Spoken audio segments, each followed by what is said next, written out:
You know that moment when you're lying in bed and suddenly your brain goes, hey, what if we, and then boom, you get this idea explosion. And suddenly it's like 3 a.m. and you can't sleep and you're planning this like underwater restaurant for cats. Yeah. So let's talk about how to handle that creative chaos without losing your mind. As someone who uses extroverted intuition as their auxiliary function, I'm an INFP, so it's my second function. I've learned the hard way how to use ideas, how to wield them properly. That rush of possibilities is amazing, right? But it can also feel like trying to drink water from a fire hose. One moment you're working on a project, and then suddenly you're researching Victorian era plumbing because, well, who knows why? I don't know. You just feel compelled to explore more about it. But here's the thing, the problem isn't with having too many ideas. The problem is how we try to manage them. So here's a fun way of thinking about it. Think of it like a dragon with a treasure hoard. Each idea is this golden coin, this piece of treasure that you want to keep. And the typical advice is just focus on one thing. But that's like telling the dragon part of you to pick a coin and throw away the rest. It's not going to happen. What we really need is a system that lets us keep all the shinies while still being able to function as a relatively normal human being. Relatively, okay?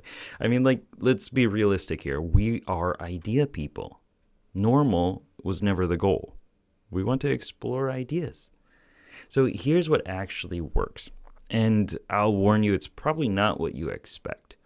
First, we need to understand that ideas are infinite, but execution and the time needed for that is not. So we can use what I call the Dragon's Vault system.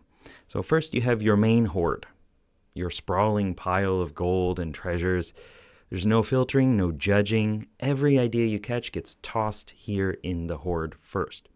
Use whatever works for you, notes, an app, a program, voice memos, napkins, tweets, whatever you do to capture those ideas and get them out of your head. Capture and then get them out of your head, okay? Don't just keep them rattling around in there. Second is the treasure chest. So these are the gems that you're actively working with, the ones that you feel are more valuable. There's limited space, like 3 to 5 treasures max within that chest. And third is the deep vault. Everything else, not abandoned, just stored securely below. We still love those treasures. They're not gone. They're just protected and preserved. They're waiting for their chance to be brought back up to the main hoard or selected for the treasure chest. But the secret isn't organization. It's permission. Permission to have ridiculous ideas. Permission to not act on every idea. Permission to let ideas evolve and combine. Permission to abandon projects without guilt. I used to feel guilty about my half-finished projects until I realized something. Those weren't failures. They weren't things that I just abandoned. They were experiments. Each one taught me something new and likely something that I'm using now. They eventually combine and emerge into new innovations. So remember, ideas are abundant, time and energy are finite. You don't need to surrender your creativity. You just need to work with that natural flow instead of against it. So here are some more practical ways to do this. First is the 2-minute rule. If an idea takes less than roughly 2 minutes to capture or act on, do it immediately. You can just put it somewhere, you can tweet it or Instagram it or do whatever you got to do just to act on it in small micro wins. Second, the weekly review. Set aside time to rummage through your idea hoard. Some ideas will naturally fade or get lost, others will combine into something better.